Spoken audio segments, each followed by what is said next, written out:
Halo Sobat Tani, jumpa lagi dengan kami Mandias Channel, channel yang bahas tentang perkebunan dan pertanian.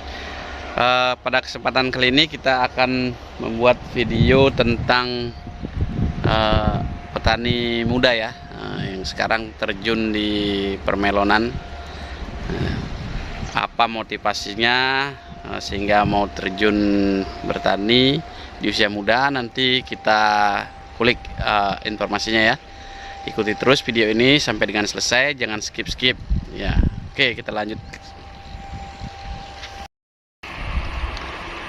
Jadi ini ya sobat tani, tanaman melon saudara Puja. Ini jenis rock melon dari bintang Asia, Merlin. Dan di sebelahnya ini ya, nah ini tanaman yang ada di depan kita ini adalah tanaman dari petani yang cukup senior, yang sudah berapa kali kita tayangkan videonya di penanaman sebelumnya. Ini dia menanam jenis rock melon juga dari bintang Asia, itu Kemas. Jadi bersandingan dengan petani muda di sebelahnya tadi, saudara Puja tadi. Kita lihat dulu sekarang tanamannya, petani pemula kita ya, seperti apa.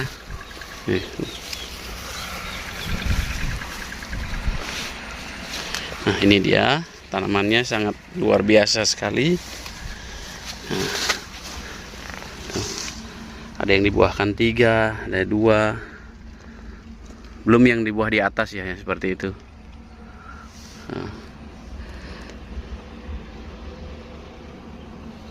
Kalau di rata-rata ini per batang bisa 5 kilo ya untuk ini ya, buahnya.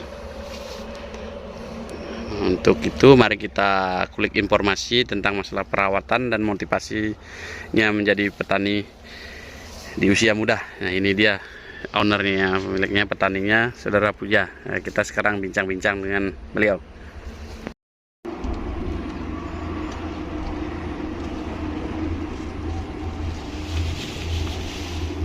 Oke Sobat Tani, sekarang kita sudah bersama saudara Puja di sini, petani muda kita. Dan kebetulan ini adalah petani ya, bisa dibilang binaan saya. Sekarang posisi tanamnya sudah berusia 57 hari setelah tanam. Nah, dengan kondisi seperti ini ya, kita cari kulik informasinya. Gini saudara Puja, yang saya tahu saudara ini kan sarjana teknik ya. Iya, sarjana teknik informatika. Kalau di ya, kok jauh sekali nih antara sarjana teknik kemudian berkebun. Apa sebelumnya pernah bekerja di perusahaan atau bagaimana? Ya, saya sebelumnya bekerja di perusahaan di bidang jasa keuangan lah. Kemudian kenapa memilih resign dan memilih bertani? Jadi saya juga sebelumnya mengulik-ngulik informasi juga dari Bapak Mandias ini, bagaimana tentang pertanian, terus hasil dari pertanian. Saya melihat potensi dari hasil pertanian itu sendiri lumayan bagus juga kan.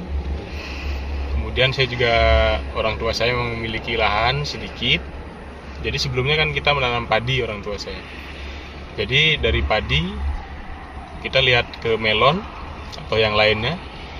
Jadi melihat lebih banyak potensi di palawija lah melon itu sendiri. Jadi saya rundingan dengan orang tua saya, terus orang tua saya setuju, saya resign. Kemudian saya belajar menanam melon dengan beliau. Oke, ya itu tadi ya awal cerita kenapa memilih menjadi petani. Karena satu memang kesibukan di kantor tuh membuat sedikit buat jenuh mungkin ya. Iya. Kemudian mungkin banyak menonton channel Mandias juga akhirnya ikut bertani. Oke, sekarang itu tadi latar belakang ininya ya. Kemudian yang ingin saya tanyakan lagi di sini proses budidaya ini. Nah, untuk luasannya sendiri tanaman melon ini ada berapa luasnya? Untuk luasnya dia sekitar 1/4 hektar. Ada 2.500 iya, meter persegi ya. Iya. Nah, kemudian populasinya? populasinya sekitar 2.300 batang. 2.300 batang. Nah, kalau boleh tahu ini dari proses olah lahan sampai dengan sekarang ini, misalnya olah lahan biayanya kemarin berapa? Dari tadinya kan tanam padi, Ya, kemudian terbentuk gulutan itu, gimana ininya? jadi sebelumnya prosesnya dari sebelum tanam padi itu, setelah tanam padi kita buat bedengan seperti ini. Dari pembajakan sawah itu, terus tenaga kerja buat cangkul ini. Itu habis kira-kira berapa? Kalau ini kita langsung kalkulasi semua aja ya. Jadi dari bedengan, terus mulsa, terus Semua ada lanjaran, ada kawat-kawatnya ini ya, kawat kawatnya, dan ada ini, ada bibit semuanya. Itu kalau kalkulasi sampai sejauh ini habis berapa untuk 1/4 hektar ini?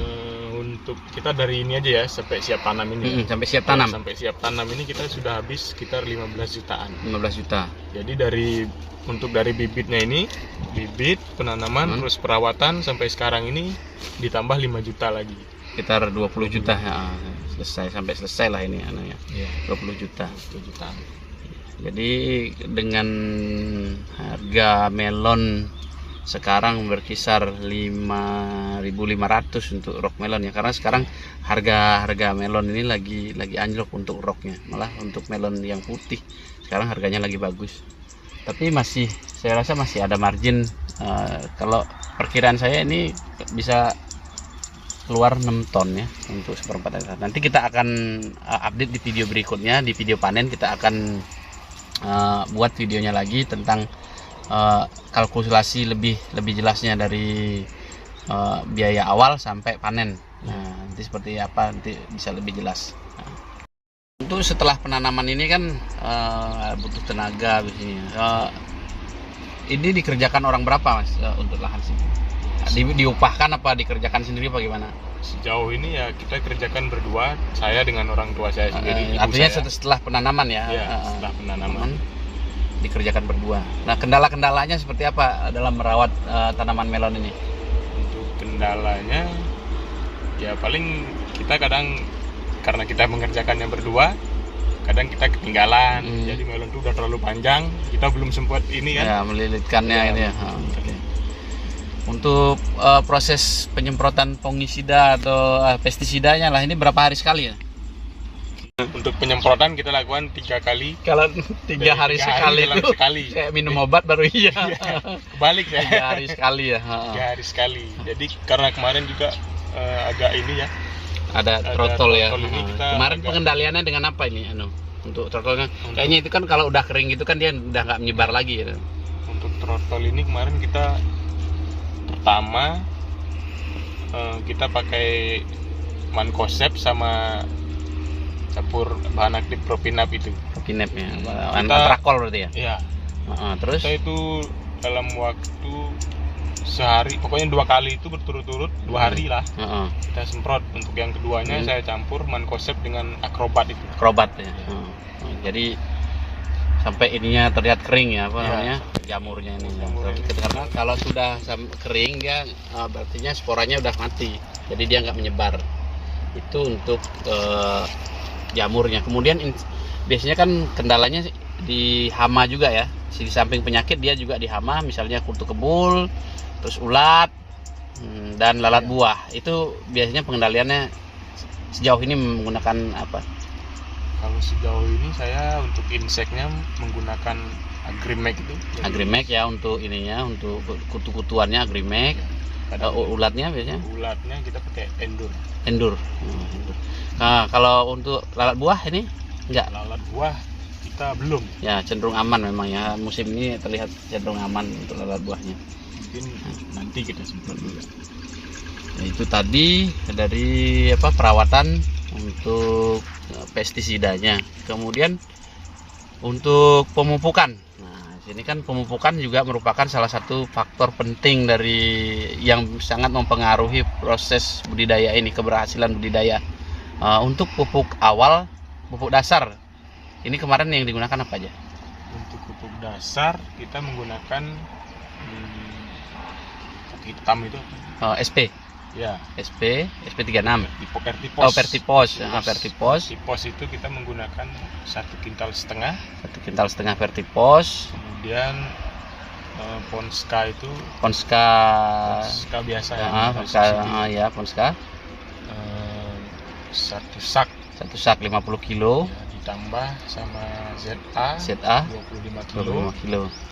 plus NPK Jerman itu NPK Jerman berapa? 25 kilo. 25 kilo, berarti dalam seperempat hektar ini 1,5 50 berarti 2 kintal ya, 2 kintal ininya. Oh iya. 2 kintal pupuk dasarannya dengan perincian Vertipos 1,5 kintal, kemudian Ponska setengah kintal, masing-masing ZA 25 kilo dan NPK Jerman 25 kilo untuk dasarannya. Kemudian pupuk susulannya. Pupuk susulannya kita menggunakan NPK dari Merauke itu. Merauke, yang mana? Yang 16 berarti Mutiara ya. 16 ya. Biasanya di mix dengan apa itu di awal? Untuk pertama kita NPK aja waktu itu. Kemudian kedua kita mix dengan dari MAP juga. MAP, Merauke juga berarti MAP. Dan kita campur sama KNO merah juga. KNO merah untuk apa ya, untuk pertumbuhan di awal ya. Jadi nitrogennya memang cenderung kebutuhannya lebih tinggi. Terus di itu tadi berarti masa vegetatif ya. Untuk generatifnya kemudian generatif kita lihat pas dia udah mulai tumbuh-tumbuh bunga itu kita menggunakan NPK grower. NPK grower ya, dari juga dari Merauke itu. Grower terus dengan MKP dicampur KNO juga. KNO-nya KNO putih ya. KNO putih. Oke. Itu untuk seperempat ini sekali pemupukan biasanya berapa ini? Menggunakan tong pengadukannya apa? Iya, kita menggunakan tong. 1 tong pupuknya berapa itu? 1 tong untuk pertama kita emang 2 kilo dulu ya, masih kecil itu ya. 2 kilo. Itu dari campur ya, 2 kilo dari campur dengan air, terus kita pakai gayung itu, gayung dalam 1 tank buat pengocoran itu. Terus jadi gini, ini misalnya ember ya, ember yang 20 literan itu dikasih pupuk 2 kilo, dicampur aduk gitu, kemudian diambil 1 gayung untuk 1 drigen untuk kocoran itu, baru dikasih air sampai penuh gitu ya. Oh iya, itu tadi untuk di awal ya, untuk masa awal. Untuk masa generatifnya juga 2 kilo juga apa? Enggak. Itu pertama aja 2 kilo, yang kedua, ketiga itu udah nambah dia. Oke Sobat Tani, itu tadi wawancara singkat kita dengan petani muda Saudara Puja. Terima kasih Saudara Puja, semoga tanamannya bisa panen maksimal dan peroleh hasil yang seperti yang diharapkan. Sekarang Sobat Tani kita coba keliling, lihat-lihat buahnya seperti apa ya, biar Sobat Tani mungkin yakin untuk bertani melonnya. Untuk Sobat Tani yang belum subscribe, silahkan subscribe dan juga bantu share video ini. Semoga bisa bermanfaat untuk rekan-rekan petani yang lainnya dan menjadi motivasi untuk Sobat Tani semua. Terima kasih, sampai jumpa.